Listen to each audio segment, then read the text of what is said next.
इंसान कहता है कि पैसा आए तो मैं कुछ करके दिखाऊं, पैसा कहता है तू कुछ करके दिखा तो मैं आऊं। नमस्कार, मैं Vivek Bindra, founder and CEO बड़ा बिजनेस.com। पिछली बार फंड रेजिंग की बात करी, फंड रेजिंग की बात दोबारा, पहले सोर्सेज ऑफ फंड बताए थे, पैसा कहां से मिलेगा, आज बताएंगे तरीका क्या है।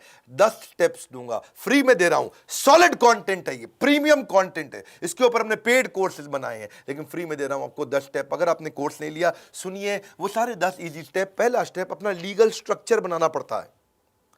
अगर आपकी प्रोप्राइटरी कंपनी है, पार्टनरशिप कंपनी है, फंड रेजिंग नहीं कर सकते, लिमिटेड लायबिलिटी में भी नहीं कर सकते, एलएलपी जिसको बोलते हैं, प्राइवेट लिमिटेड या पब्लिक लिमिटेड।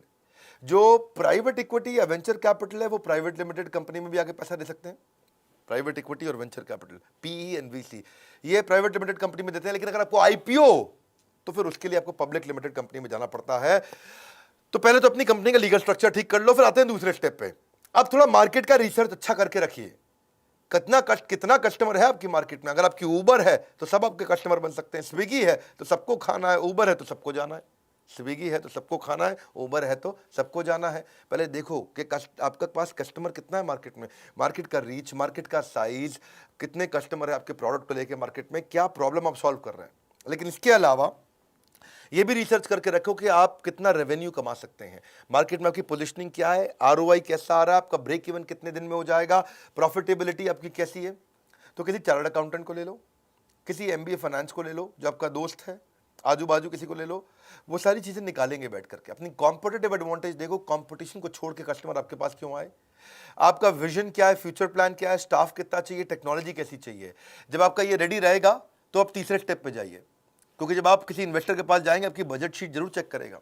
पैसा क्यों चाहिए तुमको, हाँ, अपना घर बनाने के लिए चाहिए, अपनी गाड़ी खरीदने के लिए चाहिए, तुमको कहाँ जाना, लंदन घूमने जाना, उसके लिए पैसा चाहिए, नहीं नहीं सर, मुझको मैन पावर के लिए चाहिए। लीगल खर्चे होते हैं, ट्रेनिंग की कॉस्ट होती है, मार्केटिंग की कॉस्ट होती है, तनख्वाह पेरोल की कॉस्ट होती है, सेल्स करने के लिए एडवर्टीजमेंट करनी पड़ती है, एचआर की कॉस्ट है, टेक्नोलॉजी की कॉस्ट है।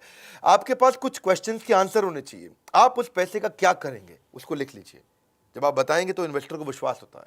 आप वो पैसे को कैसे यूज करेंगे, कितना पैसा चाहिए आपको, कहां कहां कितना कितना बजट बना के खर्च करेंगे, कैसे इस खर्चे को ऑप्टिमाइज करेंगे, कम खर्चे में ज्यादा काम कैसे करके दिखाएंगे, इसके लिए आपको कन्विंस करना होगा।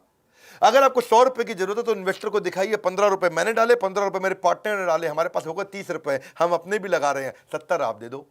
उसको थोड़ा विश्वास होगा कि 100 में 30 ये लगा चुका है, 70 नहीं, ऐसा करता हूं मैं 40 दूंगा, 30 तुम्हें किसी से दिलवा दूंगा, वो बात करने में इंटरेस्ट लेगा। लेकिन आप बोलोगे मुझको 100 रुपए चाहिए, अपना तो मैं लगाऊंगा नहीं, आप ही पूरे दे दो, गड़बड़ हो जाएगी।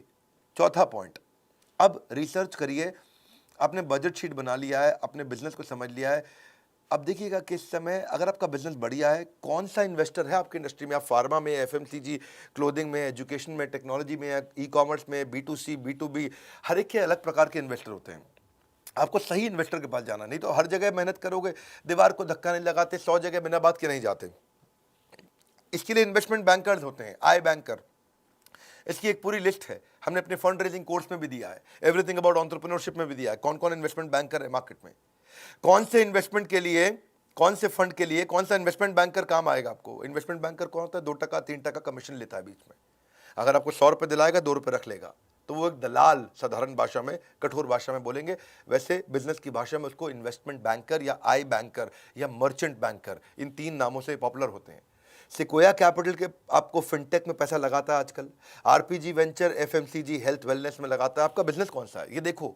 आप ई कॉमर्स में जा रहे हो तो एसएल पार्टनर अच्छा कर रहा है, कंज्यूमर बिजनेस सर्विसेज में जा रहे हो नेक्सस वेंचर कर रहा है। इसकी पूरी लिस्ट हमने बनाई है, पूरी लिस्ट। यहाँ यूट्यूब वीडियो बनाना मुश्किल होता है।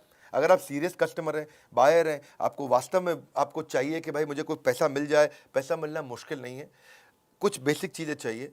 आप ये 3 घंटे का कोर्स पूरा अटेंड करिए, या कुछ वीडियोस की सीरीज, ये कोर्सेज हैं, एवरीथिंग अबाउट एंटरप्रेन्योरशिप के साथ अभी ये फ्री में मिल भी रहा है कोर्स, आप ले सकते हो उसको। इन्वेस्टर ढूंढते ढूंढते अगर हो गए परेशान तो फंड रेजिंग कोर्स को ज्वाइन करो। 400 इन्वेस्टर की लिस्ट आपकी ज़िंदगी बना देगी आसान, मत हो परेशान, ज़िंदगी बनेगी आसान। इसके बाद 5वां पॉइंट, पिच डेक तैयार करो। जब जाओगे इन्वेस्टर के पास बोलोगे क्या, पिच मतलब उसको बोलना, डेक मतलब आपकी पूरी प्रेजेंटेशन। तो आप उसको समझाओगे, कन्विंस करोगे, तो कैसे करोगे। आपको सबसे पहली चीज बतानी पड़ेगी, पैसा कितना चाहिए, क्यों चाहिए, कैसे खर्च करोगे। और फिर आपको ये समझाना पड़ेगा आरओआई, आरओआई, आरओआई, सामने वाले को कमाई कैसे होगी, वो कैसे ग्रो करेगा। इसको बोलते हैं पिच डेक। अगर आप पिच डेक में ये भी लिखो, पहला 100 कस्टमर कैसे लाओगे, उसके बाद 1000 कैसे लाओगे, 10,000, 1 लाख, 10 लाख कस्टमर कैसे बनेंगे। पहले तो सिंपल सा कवर पेज बना लो, उसके बाद अंदर जब जाते हो अपनी टीम की इंफॉर्मेशन डालो, मेरे पास ये टीम है। इन्वेस्टर देखना चाहता है कि आपकी टीम में दम कितना है, आपकी टीम एग्जीक्यूट कर पाएगी कि नहीं कर पाएगी। पैसे तो चलो मैं लगा दूंगा, क्या सोचता है इन्वेस्टर, पैसे तो मैं लगा दूंगा, लेकिन क्या आपकी टीम में वो क्षमता है कि आपके आइडिया का एग्जीक्यूशन कर दे। आपको अपनी प्रोडक्ट और टेक्नोलॉजी की डिटेल देनी पड़ेगी। मैं क्या प्रोडक्ट बना रहा हूं, क्या टेक्नोलॉजी बना रहा हूं, कैसे बनाऊंगा, कितने दिन में बनाऊंगा, क्या बिजनेस का मॉडल है, कस्टमर आएगा कैसे। आपका कॉम्पिटिटिव लैंडस्केप का मतलब आसपास कितने कॉम्पिटिटर है इस धंधे में, आपके बिजनेस में और कितने तरह के कॉम्पिटिटर घुस चुके हैं, आपके करंट फाइनेंशियल कैसे हैं, पिछले 1 साल से 2 साल से आप बिजनेस कर रहे हो, थोड़ा मोटा किया है आपने, ज्यादा नहीं किया, थोड़ा किया है आपने, 10 लाख, 50 लाख, 1 करोड़ या कुछ भी छोटा सा बिजनेस किया है, खाली आइडिया है। तो आइडिया है तो मार्केट साइज की अपॉर्चुनिटी बताओ, भाई मार्केट इतनी बड़ी है, मेरा आइडिया अच्छा है, थोड़ा पैसा दे दो, सीड फंड। करंट फाइनेंशियल नहीं है तो आप थोड़ा कुछ आइडिया बताना पड़ेगा, आपको नीड बतानी पड़ेगी उसका। देखिए नीड यूजेज की हमने बात तो कर ली, आपको शेयर होल्डर की इंफॉर्मेशन देनी पड़ेगी कि भाई ये शेयर होल्डर होने वाले हैं, ये मेरे 2 पार्टनर हैं, को फाउंडर है, ये टेक्नोलॉजी पे काम करता है, ये सेल्स पे काम करता है, ये प्रोडक्ट पे काम करता है, हम 3 को फाउंडर हैं, 33% के, या 4 को फाउंडर है 25% के, चारों के अलग अलग काम है, चारों मजबूत लोग हैं, तो सबके मिला के 100% हुए। आपने उस इन्वेस्टर को बुलाया, बोला आप इतना पैसे दे दो, हम 20% आपको दे देंगे, तो जिन सबके 25% शेयर वो घट के 20% रह जाएंगे, यानी कि 80% आप लोग के पास रहेगा, 20% इन्वेस्टर के पास चला गया शेयर। तो इन्वेस्टर को वो सारी इंफॉर्मेशन चाहिए, वो जानना चाहता है कि कंपनी की वैल्यू आज अगर 1 करोड़ है तो ये 100 करोड़ कैसे होगी। तो जो मैंने 20% दिया है आपको, जो आपके 20% शेयर लिए हैं, तो जब 1 करोड़ से 10 करोड़ या 1 करोड़ से 100 करोड़ के आप हो जाओगे तो मेरी भी कंपनी की 20% जो मेरे शेयर है उसकी वैल्यू बढ़ जाती है। इन्वेस्टर क्यों आता है, इन्वेस्टर को आरओआई रिटर्न चाहिए। अब आता छठा पॉइंट, अपनी इन्वेस्टर पिच को और अच्छा करो, उसको परफेक्ट करो।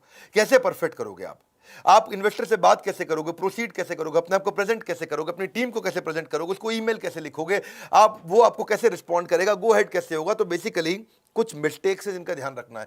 पहले कभी ये मत बोलिए मेरा कोई कंपटीशन ही नहीं है, आप बता सकते हैं अगर वास्तव में भी नहीं है तो बताएं कि एक कमजोर कंपटीशन अभी बिगिन हुआ है, आप मार्केट में फर्स्ट मूवर एडवांटेज है, नहीं तो हमेशा बताइए कि ये लैंडस्केप है। अनरियलिस्टिक प्रोजेक्शन मत दीजिए। आपको लगता है कि आप धंधा करेंगे 10 करोड़ का, बोल दें 1000 करोड़, तो फिर पर्दाफाश हो जाता है। क्लैरिटी होनी बहुत जरूरी है, जब क्लैरिटी नहीं होती है तो भी इन्वेस्टर पकड़ लेता है इस बात को। अगर इन्वेस्टर आपको क्रिटिसाइज करता है, आपकी कोई गलती निकालता है तो उसको पर्सनली मत लीजिए। ऐसा नहीं कि आप दुखी होकर बैठ जाएं, ये कैसे मेरे बारे में इतनी कमी निकाल रहा है। और ऐसा नहीं कि बहुत कंजर्वेटिव नंबर दे दो, अग्रेसिव नंबर नहीं देना। आपने 10 करोड़ को 100 करोड़ नहीं बताना, वो तो मैंने बताया, लेकिन ऐसा ना हो कि 10 करोड़ को आप 1 करोड़ बता बैठो। तो कंजर्वेटिव भी नहीं देना, बहुत एग्रेसिव भी नहीं देना, रियलिस्टिक नंबर दीजिए। अनप्रोफेशनल लोग होती है कभी कभार, या बहुत ज़्यादा हीरो बन के जाते हैं। अभी हमारे एक दोस्त हैं, वो बहुत बड़े इन्वेस्टर हैं, वो कहते हैं कि मैंने इन्वेस्टमेंट के लिए एक, मेरे पास एक पिच आई थी, बड़ी अच्छी पिच थी, वो बिजनेस मॉडल उसका अच्छा था। मैंने उसको 5 स्टार बुलाया, 5 स्टार होटल में एक मीटिंग करने के लिए।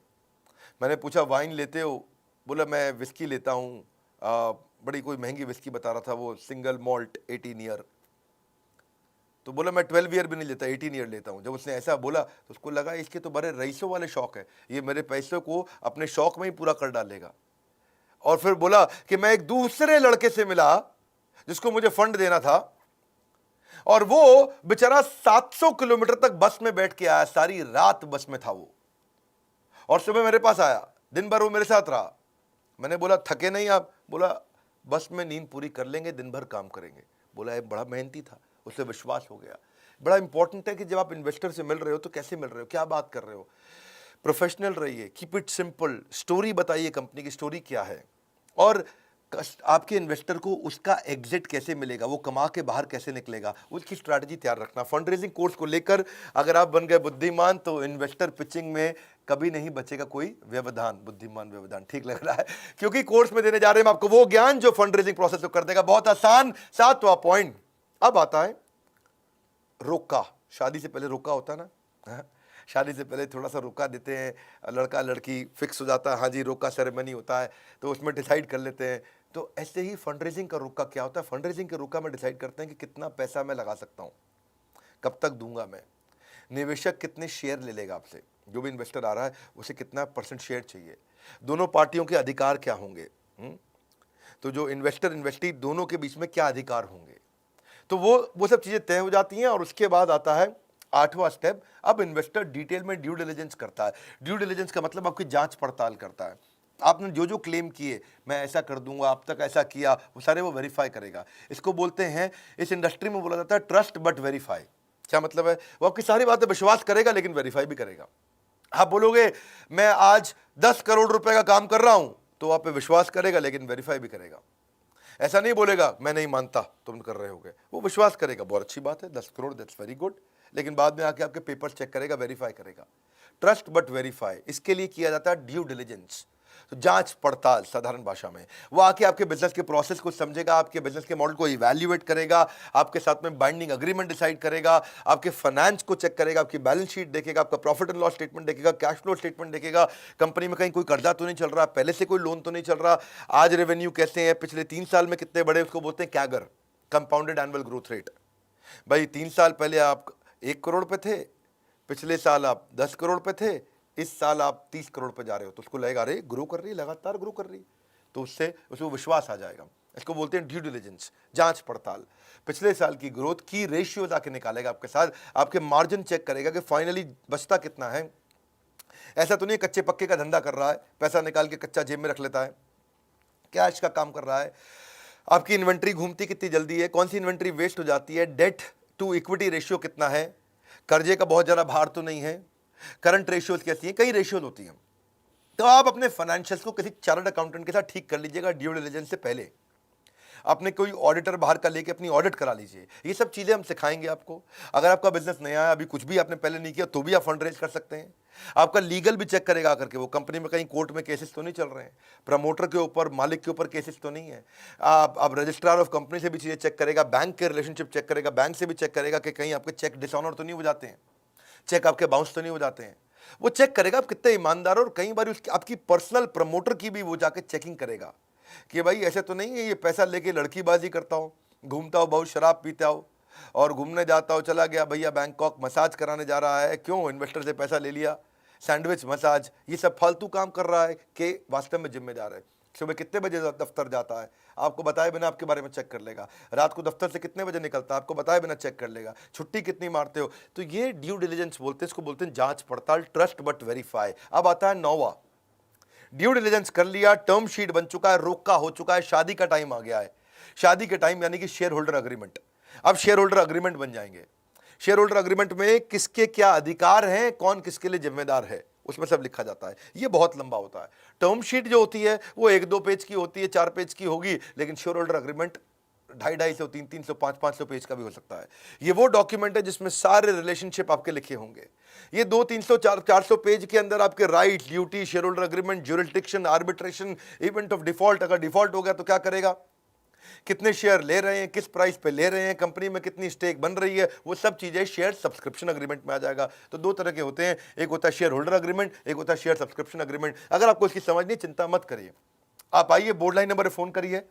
फंड रेज करना मुश्किल नहीं है, सैकड़ों हजारों कंपनीज कर रही हैं। अग्रीमेंट इस बनाने के तरीके क्या है वो सब सिखाए हमने आपको।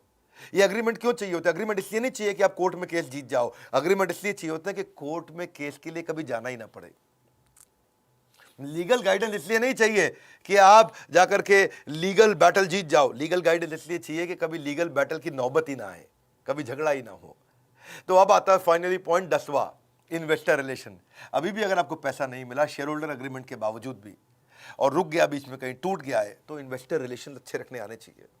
और अगर आपको मिल गया है, पैसा आपकी जेब में आ गया है, तो भी इन्वेस्टर रिलेशन 10वां पॉइंट जरूरी है, क्योंकि रिलेशनशिप बना रहेगा तो बात बनी रहेगी। आपके एग्जिस्टिंग इन्वेस्टर को आपको रिपोर्ट्स तो बना के भेजनी होती है ना। एग्जिस्टिंग इन्वेस्टर को क्या ग्रोथ हुई दिखाना पड़ता है, उसको डेटा MIS रिपोर्ट देनी पड़ती है, उसको नए प्रोजेक्ट के बारे में बताना पड़ता है, ये भी कहना पड़ता है थैंक यू आपने 10 करोड़ रुपए लगाए, अगर हो सके तो 10 करोड़ और लगाइए क्योंकि मैं नया प्रोजेक्ट एक और लेके आ रहा हूँ। आप या फिर नए इन्वेस्टर के साथ भी रिलेशन बनाना, ये तो आपका एग्जिस्टिंग इन्वेस्टर था।